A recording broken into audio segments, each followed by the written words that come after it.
सब्सक्राइब करें हमारे इस चैनल को और घंटी के आइकॉन पर भी क्लिक करना ना भूलें हर नई वीडियो सबसे पहले हासिल करने के लिए, और ये बिल्कुल फ्री है। Assalamu alaikum wa rahmatullahi wa barakatuh. I will recite Surah Qiyamah.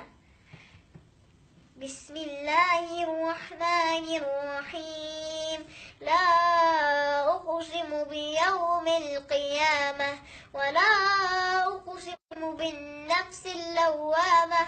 أيحسب الإنسان أن لن نجمع عظامه بلى قادرين على أن نسوي بنانه بل يريد الإنسان ليفجر أمامه يسأل أيان يوم القيامة فإذا برق البصر وخسف القمر وجمع الشمس والقمر يقول الإنسان يومئذ أين المفر كلا لا وزر إلى ربك يومئذ المستقر ينبأ الإنسان يومئذ بما قدم وأخر بل الإنسان على نفسه بصيرا ولو ألقى معاذيره لا تحرك به لسانك لتعجل به إن علينا جمعه وقرآنه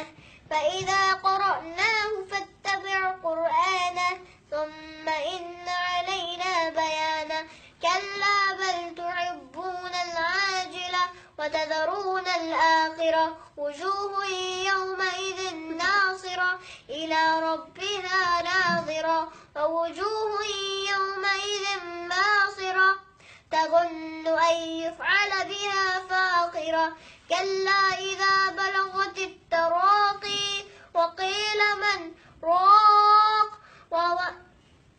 وظن أنه الفراق